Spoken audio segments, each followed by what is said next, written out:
we'll discuss about cell structure and function. So cell structure ಹೇಗಿರುತ್ತೆ and functions ಏನು cells ಅಂತ discuss ಮಾಡೋಣ. Before discussing that, we have to know about few things. ಏನು ಅಂತಂದರೆ, we know that each living organism has many organs. ನಮ್ಮ ಎಲ್ಲ living ಆರ್ಗಾನಿಸಮ್ಸಲ್ಲೂ many organs ಇದೆ. ಕಿಡ್ನಿ ಆಗಿರ್ಬೋದು, ಲಿವರ್ ಆಗಿರ್ಬೋದು, ಡೈಜೆಸ್ಟಿವ್ ಸಿಸ್ಟಮಲ್ಲಿ ಲಾರ್ಜ್ ಇಂಟೆಸ್ಟೈನ್, ಸ್ಮಾಲ್ ಇಂಟೆಸ್ಟೈನ್ ಆಗಿರ್ಬೋದು, ಈ ಥರ ಡಿಫ್ರೆಂಟ್ ಆರ್ಗನ್ಸು ಬಾಡಿಯಲ್ಲಿರುತ್ತೆ. ಸೊ ಫಾರ್ ಎಕ್ಸಾಂಪಲ್, ನಾವು ಡೈಜೆಸ್ಟಿವ್ ಆರ್ಗನ್ಸ್ನ ಕನ್ಸಿಡರ್ ಮಾಡಿದ್ರೆ together constitute digestive system. Digestive ಸಿಸ್ಟಮಲ್ಲಿರುವಂಥ ಡಿಫ್ರೆಂಟ್ ಆರ್ಗನ್ಸ್, ಸ್ಮಾಲ್ ಇಂಟೆಸ್ಟೈನ್ ಆಗಿರ್ಬೋದು, ಲಾರ್ಜ್ ಇಂಟೆಸ್ಟೈನ್ ಆಗಿರ್ಬೋದು, ಅಥವಾ ಪ್ಯಾಂಕ್ರಿಯಾಸ್ ಆಗಿರ್ಬೋದು, ಲಿವರ್, ಇದೆಲ್ಲದನ್ನೂ ನಮ್ಮ ಡೈಜೆಸ್ಟಿವ್ ಸಿಸ್ಟಮಲ್ಲಿ ಇನ್ಕ್ಲೂಡ್ ಆಗುತ್ತೆ. ಸೊ ಅದೆಲ್ಲ ಆರ್ಗನ್ಸೂ ಟೋಟಲ್ ಆಗಿ ಒಂದು ಡೈಜೆಸ್ಟಿವ್ ಸಿಸ್ಟಮ್ನ ಫಾರ್ಮ್ ಮಾಡುತ್ತೆ. So each organ in the system performs different functions. So ಪ್ರತಿಯೊಂದು ಆರ್ಗನ್, ಡೈಜೆಸ್ಟಿವ್ ಸಿಸ್ಟಮಲ್ಲಿರುವಂಥ ಪ್ರತಿಯೊಂದು ಆರ್ಗನನ್ನು ಡಿಫ್ರೆಂಟ್ ಫಂಕ್ಷನ್ಸ್ನ ಪರ್ಫಾರ್ಮ್ ಮಾಡುತ್ತೆ. ಯಾವ್ಯಾವ ಫಂಕ್ಷನ್ಸ್ ಅಂದರೆ, ಡೈಜೆಷನ್ ಆಗಿರ್ಬೋದು, ಫುಡ್ನ ಅಬ್ಸಾರ್ಪ್ಷನ್ ಆಗಿರ್ಬೋದು, ಅಸಿಮಿಲೇಷನ್ ಆಗಿರ್ಬೋದು. ಸೊ ನಾವು ಫುಡ್ನ ಒನ್ಸ್ ನಾವು ಚೀವ್ ಮಾಡಿದ್ಮೇಲೆ ಮೌತಲ್ಲಿ ನಾವು ಚೀವ್ ಮಾಡ್ತೀವಿ ಆ್ಯಂಡ್ ಅದು ನಮ್ಮ ಬಾಡಿ ಒಳಗಡೆ ಹೋಗುತ್ತೆ. ಸೊ ಆ ಫುಡ್ನ ಅಬ್ಸಾರ್ಬ್ ಮಾಡ್ಕೊಳ್ಳೋದಾಗಿರ್ಬೋದು, ಅಥವಾ ಅದನ್ನು ಡೈಜೆಷನ್ ಮಾಡ್ಕೊಳ್ಳೋದಾಗಿರ್ಬೋದು, ಎಕ್ಸ್ಕ್ರೀಟ್ ಆಗೋದು ಆಗಿರ್ಬೋದು. So excretion is a different part.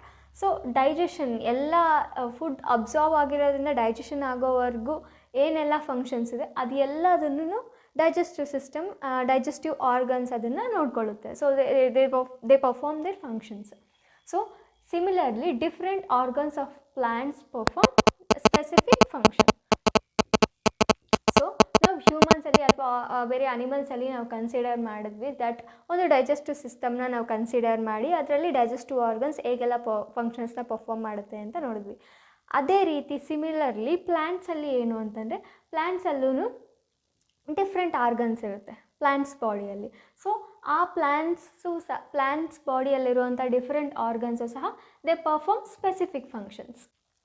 Roots helps in absorption of water and minerals. So plant ಬಾಡಿನ ನಾವು ಕನ್ಸಿಡರ್ ಮಾಡಿದ್ರೆ, okay, for example this is a plant, ಇದು ರೂಟ್ಸ್,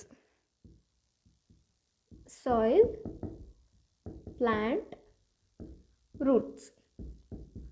ಸೊ ಗ್ರೌಂಡ್ ಅಲ್ಲಿ ವಾಟರ್ ಇರುತ್ತೆ,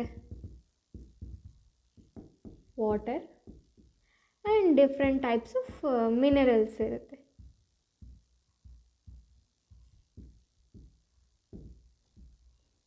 ಈ ವಾಟರ್ ಮತ್ತು ಮಿನರಲ್ಸ್ ಎರಡೂ ಪ್ಲಾಂಟ್ಸ್ಗೆ ತುಂಬಾ ಇಂಪಾರ್ಟೆಂಟ್. ಸೊ ರೂಟ್ಸ್ ಏನು ಮಾಡುತ್ತೆ ಅಂತ ಅಂದರೆ, ವಾಟರ್ನ ಮತ್ತು ಮಿನರಲ್ಸ್ನ ಅಬ್ಸಾರ್ಬ್ ಮಾಡ್ಕೊಳ್ಳುತ್ತೆ. ಅಬ್ಸಾರ್ಬ್ ಮಾಡಿಕೊಂಡು ಪ್ಲ್ಯಾಂಟ್ ಬಾಡಿಗೆ ಕಳಿಸುತ್ತೆ. So roots helps in absorption of water and mineral. ವಾಟರ್ನ ಮತ್ತು ಮಿನರಲ್ಸ್ನ ಅಬ್ಸಾರ್ಬ್ ಮಾಡ್ಕೊಳ್ಳೋದಕ್ಕೆ ರೂಟ್ಸ್ ಹೆಲ್ಪ್ ಮಾಡುತ್ತೆ. And leaves are responsible for synthesis of food. So plant ಬಾಡಿಯಲ್ಲಿರುವಂಥ ಲೀವ್ಸ್ ಏನು ಮಾಡುತ್ತೆ? Synthesis of food synthesis. ನಮಗೆಲ್ಲರಿಗೂ ಗೊತ್ತು that plants prepare their own food, ಅಂದರೆ ಫೋಟೋಸಿಂಥಸಿಸ್.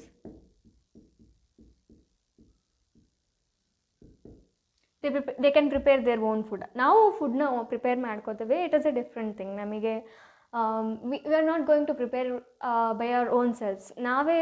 ನಾವೀಗ ಗ್ಯಾಸ ಯೂಸ್ ಮಾಡ್ಕೊಂಡು ಆಗಿರ್ಬೋದು, ಅಥವಾ ರೈಸ್, ಈ ರೀತಿ ನಾವು ಯೂಸ್ ನಮ್ಮ ಬಾಡಿ ಒಳಗಡೆನೇ ನಾವು ಫುಡ್ ಪ್ರಿಪೇರ್ ಮಾಡ್ಕೊಳ್ಳಲ್ಲ. But plants they can prepare their own food by using light, sunlight, water. So ಸನ್ಲೈಟ್ನ, ವಾಟರ್ನ ಯೂಸ್ ಮಾಡಿಕೊಂಡು ಆ್ಯಂಡ್ ಕಾರ್ಬನ್ ಡೈಆಕ್ಸೈಡ್ನ ಯೂಸ್ ಮಾಡಿಕೊಂಡು they can prepare their own ಫುಡ್ನ ಪ್ರಿಪೇರ್ ಮಾಡಿಕೊಳ್ಳುತ್ತೆ. ಇಲ್ಲಿ ಲೀವ್ಸ್ನ ಸ್ಪೆಸಿಫಿಕ್ ಫಂಕ್ಷನ್ ಏನಂದರೆ, ರೂಟ್ಸ್ ಅಬ್ಸಾರ್ಬ್ ಮಾಡ್ಕೊಳ್ಳೋ ಅಂಥ ವಾಟರ್ನ ಮತ್ತು ಮಿನರಲ್ಸ್ನ ಯೂಸ್ ಮಾಡಿಕೊಂಡು ದೇ ಸಿಂಥಸೈಸ್ ದ ಫುಡ್. ಪ್ಲ್ಯಾಂಟ್ಗೆ ಬೇಕಾಗಿರುವಂಥ ಫುಡ್ನ ಲೀವ್ಸ್ ಸಿಂಥಸೈಸ್ ಮಾಡುತ್ತೆ. So each organism is further made up of tissue. Each organ is further made up of tissue. So ಈಗ ಒಂದು ಆರ್ಗನ್, ಓಕೆ, ಒಂದು ಡೈಜೆಸ್ಟಿವ್ ಸಿಸ್ಟಮ್ ಅಂತ ಕನ್ಸಿಡರ್ ಮಾಡಿರ್ತೀವಿ. ಆ ಆರ್ಗನ್ ಏನರಿಂದ ಮೇಡಪ್ ಆಗಿರುತ್ತೆ ಅಂದರೆ ಡಿಫ್ರೆಂಟ್ ಟಿಶ್ಯೂಸಿಂದ ಮೇಡಪ್ ಆಗಿರುತ್ತೆ. ಸೊ ಒಂದೊಂದೇ ಟಿಶ್ಯೂಸ್ನ ಕಲೆಕ್ಟ್ ನಾವು ಮಾಡಿದ್ರೆ it forms an organ. So a tissue is a group of similar cells performing specific function. So organ ಏನರಿಂದ ಮೇಡಪ್ ಆಗಿರುತ್ತೆ? ಟಿಶ್ಯೂಸಿಂದ ಮೇಡಪ್ ಆಗಿರುತ್ತೆ. ಅದೇ ಟಿಶ್ಯೂಸ್ ಅಂದರೆ ಏನು? ಟಿಶ್ಯೂಸ್ ಏನರಿಂದ ಮೇಡಪ್ ಆಗಿರುತ್ತೆ ಅಂದರೆ they are group of similar cells performing specific function. Group of cells ಅಂದರೆ ಸೆಲ್ಸ್ನ ಒಂದು group and they are performing A specific function. ಆ ಸೆಲ್ಸ್ ಎಲ್ಲನೂ ಒಂದು ಸ್ಪೆಸಿಫಿಕ್ ಫಂಕ್ಷನ್ನ ಪರ್ಫಾರ್ಮ್ ಮಾಡುತ್ತೆ. ಆ ಕಲೆಕ್ಷನ್ ಆಫ್ ಸೆಲ್ಸ್ನ ನಾವು ಟಿಶ್ಯೂ ಅಂತ ಕರಿತೀವಿ. ಆ್ಯಂಡ್ ಆಬ್ವಿಯಸ್ಲಿ ಸೆಲ್ ಅಂದರೆ ಏನು ನಮಗೆ ಗೊತ್ತು, ಬೇಸಿಕ್ ಸ್ಟ್ರಕ್ಚರಲ್ ಯೂನಿಟ್. ಸೆಲ್ ಒಂದು ಸ್ಟ್ರಕ್ಚರ್ ಕೊಡುತ್ತೆ. So it is A structural unit. So ನಾವೇನು ನೆನ್ಪಿಟ್ಕೋಬೇಕು ಅಂದರೆ first organ, and organ is made up of tissue, group of tissues, and group of tissue is made up of group of cells. So organ, tissue and cell. So next we'll see what are the different parts in the cell